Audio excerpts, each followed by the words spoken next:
Homovision. My name is Burston and I'm an author and journalist. Okay, and the Gay Divorce, what's that about? What's the book about? The Gay Divorcee, it's about a gay man who is about to get married for the second time, and the twist is that he was first married to a woman and is now about to get married to a man. So it's a tale of 2 gay weddings and no funerals, which is a nice change. So why did you decide to write a book now, anyway? Why? Well, I mean, it's my 4th novel, so after I finished the last one, which was Lovers and Losers, I wasn't quite sure what to write about. I usually start a novel with a sort of concept, really. Usually a character and a situation. So I don't usually know what the plot is, but I know what the main character is going to be and what the situation that they're going to be in is.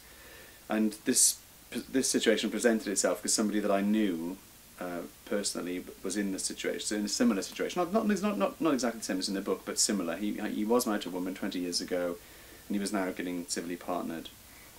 And unlike Phil in the book, he didn't have, he wasn't still connected with his ex-wife. He was divorced and all the rest of it.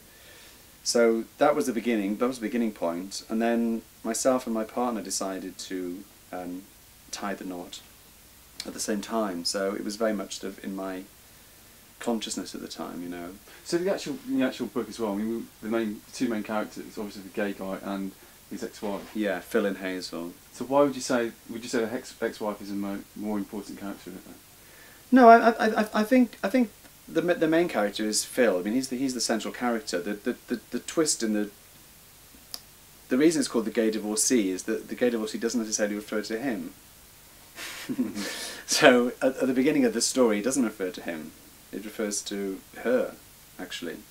But there's a sort of natural balance there, I think, between having a story that revolves around a gay man of a certain age and the kind of lifestyle that he is living at the age of 43, 44, whatever it is, which is the age I'm at, and the kind of equivalent life that a straight person would be living at that age, which is more to do with responsibilities and family burdens.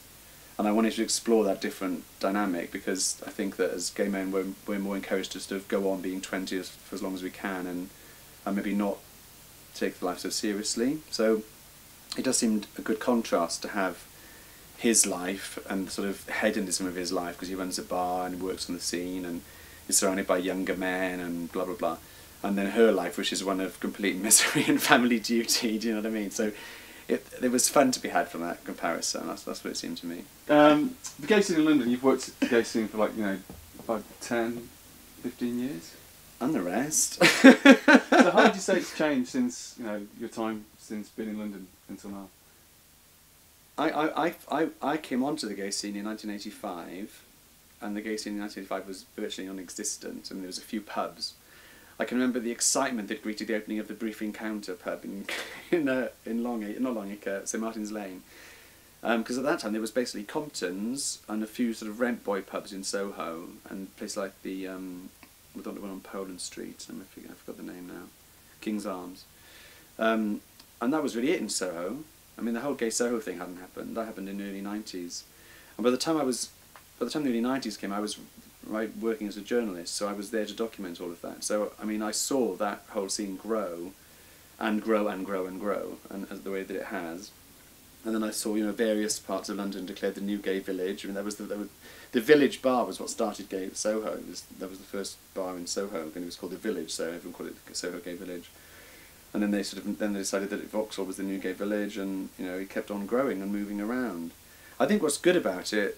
I mean, I've been critical of the gay scene in the past, certainly, and that's my job. And I think, when people say to you, I find it funny when people say to you, "Oh, it's really hypocritical if you're the edge of the gay scene, the gay section, come out and you're critical." Well, surely theatre reviewers are allowed to not like some plays. Isn't that their job as reviewers? I mean, what a ridiculous argument. So, of course, I was critical of the scene and elements of the scene. I still am. But I think that the scene as a whole has become much more diverse, much more interesting, much more accepting of more different kinds of people than it used to be, maybe. I think maybe 10, 15 years ago, before the whole sort of pop stars, indie revolution took off, it was very much, a great place to be if you were a muscle man, you liked house music, and that was it. That was all there was. There was nothing else, really. Now you've got things like Ducky and, you know, Pop Stars. You've got all these kind of quirky things like Gutter Slut, which I think is one of the best new clubs around, in Shoreditch. You've got that whole sort of Shoreditch gay mafia, Dalston gay mafia scene thing going on, all that kind of demi-drag, and it's a much more interesting time now, I think, than it used to be on the scene. Everything isn't so homogenised. There was a period in the early 90s when everything was really homogenised, and it was really, if you didn't fit into that one thing, then it really wasn't for you, you know? Okay, so back to the book anyway. Yeah. What would you say your own personal highlights are? The highlights of the story, or what I'm proud of in the book? Or Yeah, what you're proud of. So. I think when I wrote my first novel, Shameless, came out in 2001. I was at that stage of my career where I just used to just go for the joke. So it's just you know, set it up, punchline, set it up, punchline, set it up, punchline, set it up, punchline, joke, joke, joke, joke, joke. And that was very much how I wrote at the time. And I didn't really try and get any other reaction other than a laugh. And I think what's happened over the last 3 books until this one is that I've become braver as a writer, and I'm much more willing to actually expose other things now and not just go for laughs all the time. So in Lovers and Losers there was a big shift forward, and most reviewers commented and said that. I mean, even the gay press that had previously not liked me very much said that they liked that book and that there was more depth to it. And I think this one there's more depth again. I think this book is much more mature. I think there's a lot more maturity in it, and I think there's a lot more emotional honesty in it, and I think there's a lot more sympathy for the characters. I think as you get older, I think as I've got older, I think I've become more understanding of why people are the way they are. So rather than just judge them for it, try and look at why they're the way they are. So even in this book, even though some of the characters in this book aren't particularly nice, because actually nice characters are quite boring to write about, they're not simply villains. You know, there's even the worst characters, like there's a very homophobic old woman in this book, and she's very unpleasant. There's some disgusting things, but by the end of the book, I would hope that the reader would gain some insight into why she's the way she is, and not just dismiss her as being a baddie. And similarly, Ashley, who's the kind of other villain of the story, who's Phil's ill-advised choice of partner for his real partnership. You know, he's not a very nice person. But then I've met a lot of Ashleys, and I'm sure you have too. And there's a reason why Ashleys are the way they are, and that is also explored in the book. So I think it's a richer book. I think it's more ambitious, and I think it's richer. Before I was very observational, and I wrote in the same way that I do as a journalist, by just observing what I saw and just commenting on it and just parodying it. It was such a satire, parodying it, and going for laughs.